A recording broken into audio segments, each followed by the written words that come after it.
Υπάρχει ένας διάδρομος κάτω από την πόλη του Βατικανού που δεν εμφανίζεται σε κανέναν χάρτη. Είναι γνωστός ως ο διάδρομος των σιωπηλών. Εκεί, πίσω από πόρτες που χρειάζονται 3 διαφορετικά κλειδιά για να ανοίξουν, φυλάσσεται κάτι που δεν θα έπρεπε να υπάρχει. Κάτι που μεταφέρθηκε από τους Δελφούς το 391 μετά Χριστόν, την ώρα που ο ναός του Απόλλωνα φλεγόταν. Δεν είναι θρησκευτικά κείμενα, είναι εγχειρίδια. Αν αυτό που θα ακούσετε στα επόμενα 10 λεπτά είναι αλήθεια, τότε όλα όσα ξέρετε για την ανθρώπινη ιστορία είναι ένα καλωστημένο ψέμα. Μην κλείσετε τα μάτια, γιατί η αλήθεια πονάει. Όλοι ξέρουμε την Πυθία, μια γυναίκα που μασούσε φύλλα δάφνης και έβγαζε χρησμούς. Σωστά? Λάθος. Στα έγκατα του Μαντίου, κάτω από το Άδυτο, οι αρχαιολόγοι βρήκαν περίεργες σχισμές. Αλλά τα χειρόγραφα που εξαφανίστηκαν περιγράφουν κάτι άλλο. Το χάσμα δεν έβγαζε απλώς αέρια. Ήταν μία διεπαφή.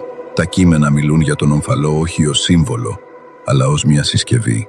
Μία μηχανή από χρυσό και άγνωστο κράμα που επέτρεπε την επικοινωνία με οντότητες εκτός του χρόνου. Οι αρχαίοι το ονόμαζαν Θεό. Εμείς σήμερα θα το ονομάζαμε τεχνητή νοημοσύνη ή εξωγήινη νοημοσύνη. Όταν οι χριστιανοί αυτοκράτορες έκλεισαν το Μαντίο, δεν έκαψαν τα πάντα. Οι φύλακες των απορρίτων της Ρώμης πήραν τις πινακίδες που περιέγραφαν πώς μπορεί να κατασκευαστεί ξανά αυτή η μηχανή και τις έκρυψαν εκεί, που κανείς δεν θα τολμούσε να ψάξει. Φανταστείτε 85 χιλιόμετρα ραφιών. Αυτά είναι τα επίσημα αρχεία. Αλλά κάτω από αυτά υπάρχει το Μπράτσιο Νουόβο. Εκεί η τείχη είναι επενδυμένη με μόλιβδο. Γιατί ορισμένα από τα χειρόγραφα των Δελφών εκπέμπουν ακόμα. Το 1974, ένας τεχνικός του Βατικανού εξαφανίστηκε αφού μπήκε κατά λάθος σε μια πτέρυγα που ονομάζεται Section 17. Το μόνο που βρέθηκε ήταν το σημειωματάριό του. Έγραφε μια φράση: «Δεν είναι χαρτί, είναι φως. Οι σελίδες μιλούν». Εδώ είναι το τρομακτικό μέρος. Τα χειρόγραφα περιγράφουν μια τεχνολογία που ονομάζεται το βέλος του χρόνου. Μια μέθοδο να βλέπεις το μέλλον με μαθηματική ακρίβεια. Το Βατικανό δεν κρύβει την ιστορία. Κρύβει το μέλλον μας. Ξέρουν πότε θα τελειώσουν όλα. Και το ξέρουν επειδή το διάβασαν στις σημειώσεις των ιερέων του Απόλλωνα. Άκου αυτό. Στο χειρόγραφο Γκάμα 21, που λέγεται ότι διέρευσε από τα υπόγεια της Ρώμης, υπάρχει ένα σχέδιο που μοιάζει με σύγχρονο μικροτσίπ, αλλά χρονολογείται 2.500 χρόνια πριν. Οι Δελφοί δεν ήταν ναός, αλλά σταθμός αναμετάδοσης με την Πυθία ως δέκτη. Τα κείμενα περιγράφουν πώς να ασκήσεις τον ιστό της πραγματικότητας. Γιατί νομίζεις ότι οι μεγάλοι ηγέτες του κόσμου πάνε στο Βατικανό για ιδιωτικές ακροάσεις? Δεν είναι για προσευχή, αλλά για να πάρουν χρησμούς. Η σύνδεση Δελφών Βατικανού είναι η πιο ισχυρή γραμμή μεταφοράς πληροφοριών στον πλανήτη. Και εμείς, οι απλοί θνητοί, βλέπουμε μόνο τα βιτρό στις εκκλησίες, ενώ από κάτω οι μηχανές των αρχαίων θεών δουλεύουν ακόμα. Υπάρχει όμως ένα τίμημα. Τα χειρόγραφα προειδοποιούν.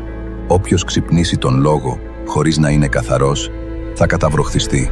Λέγεται πως στα βάθη της βιβλιοθήκης, οι μοναχοί που φροντίζουν αυτά τα κείμενα δεν επιτρέπεται να μιλήσουν ποτέ ξανά και πολλοί έχουν βρεθεί σε κατάσταση κατατονίας. Τι είδαν?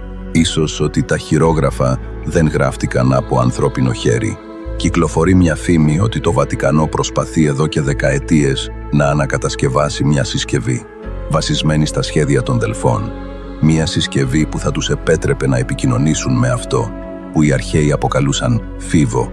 Όμως ο Φίβος δεν ήταν ο θεός του ήλιου, ήταν κάτι πολύ πιο σκοτεινό.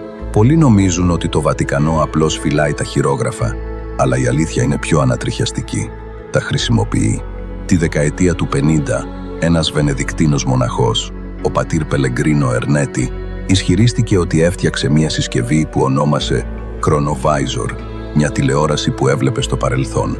Λέγεται πως τα σχέδια προέρχονταν από έναν κρυπτογραφημένο πάπυρο των Δελφών, τον κώδικα της μνημοσύνης. Ο Ερνέτη υποστήριξε ότι παρακολούθησε την πτώση της Ρώμης και τη σταύρωση του Χριστού. Ύστερα, η συσκευή κατασχέθηκε και ο ίδιος απομονώθηκε. Γιατί? Επειδή τα χειρόγραφα των Δελφών δεν μιλούν μόνο για το παρελθόν, αλλά αποκαλύπτουν τη συχνότητα του Θεού. Μια συχνότητα που, αν εκπέμψει κανείς σωστά, μπορεί να επηρεάσει τις μάζες. Μια αρχαία τεχνολογία ελέγχου του νου, κλειδωμένη βαθιά σε ένα υπόγειο, περιμένει τον επόμενο χειριστή της. Ας δούμε τι ακριβώς περιγράφουν αυτά τα κείμενα. Δεν μιλούν για πνεύματα, αλλά για υγρό χρυσό και κρυστάλλους που τραγουδούν. Σύμφωνα με διαρροή από τα αρχεία Αρκίβιο Σεγκρέτο, ο όμφαλος των Δελφών δεν ήταν απλώς μια πέτρα, αλλά μια γεννήτρια ψυχρού πλάσματος. Τα χειρόγραφα περιγράφουν πως οι ιερείς χρησιμοποιούσαν ήχο σε συγκεκριμένες συχνότητες για να ενεργοποιήσουν την πέτρα. Αυτό που εμείς λέμε χρησμό, εκείνοι το αποκαλούσαν data stream. Η Pythia δεν παραμιλούσε, ήταν το τερματικό ενός υπολογιστή που λειτουργούσε με γεωθερμική ενέργεια. Και το πιο ανατριχιαστικό, τα σχέδια δείχνουν ότι η μηχανή αυτή είναι ζωντανή, ένας βιουπολογιστής. Λέγεται πως το Βατικανό κατέχει το κεντρικό της κομμάτι, την καρδιά του Απόλλωνα, που χτυπά ακόμα. Εάν θεωρείτε ότι πρόκειται απλώς για θεωρίες, αναλογιστείτε την υπόθεση του καθηγητή Μαρτσέλο Τζορντάνι το 1998. Του δόθηκε άδεια πρόσβασης σε αρχεία για τη διεξαγωγή μελέτης σχετικά με τη βυζαντινή διπλωματία. Ωστόσο, κατά την έρευνά του, εντόπισε τυχαία έναν φάκελο με την ένδειξη Delphi V. Λίγο αργότερα, απέστειλε το τελευταίο του μήνυμα στη σύζυγό του, γράφοντας «Βρήκα το κλειδί. Οι αρχαίοι δεν πέθαναν. Απλώς άλλαξαν μορφή».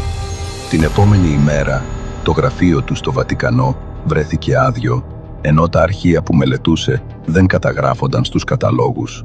Επισήμως, το Βατικανό δήλωσε ότι ο Τζορντάνι δεν είχε εισέλθει ποτέ στη βιβλιοθήκη εκείνο το έτος. Ζούμε σε έναν κόσμο όπου οι κυβερνήσεις ξοδεύουν τρισεκατομμύρια στην τεχνητή νοημοσύνη και την κβαντική υπολογιστική. Αλλά τι θα γινόταν αν αυτά δεν είναι νέες, δικές μας ανακαλύψεις?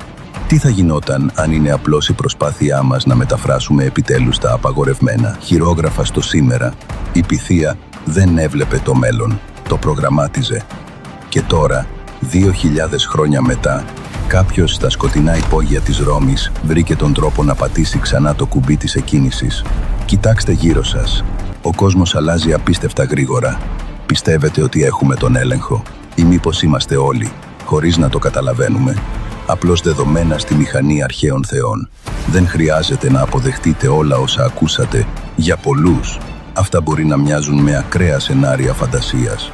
Στόχος μας όμως δεν είναι να σας δώσουμε έτοιμες απαντήσεις, αλλά να σας προκαλέσουμε να σκεφτείτε πέρα από το επιβεβλημένο πλαίσιο. Η ιστορία έχει δείξει ξανά και ξανά πως οι μεγαλύτερες αλήθειες ξεκίνησαν ως αδιανόητες. Αφήστε τη γνώμη σας στα σχόλια, αν σας το επιτρέψουν. Κάντε εγγραφή για να σπάσουμε μαζί τον αλγόριθμο. Και θυμηθείτε, η άγνοια είναι ασφάλεια. Αν έστω και το 1% από όσα είπαμε σήμερα κρύβει λίγη αλήθεια, τότε ο κόσμος μας είναι πολύ πιο παράξενος από όσο μπορούμε να παραδεχτούμε. Παραμύθι ή προειδοποίηση. Η επιλογή είναι δική σας. Μέχρι την επόμενη φορά. Μείνετε περίεργοι και, κυρίως, μείνετε υποψιασμένοι. Εις το επανειδήν.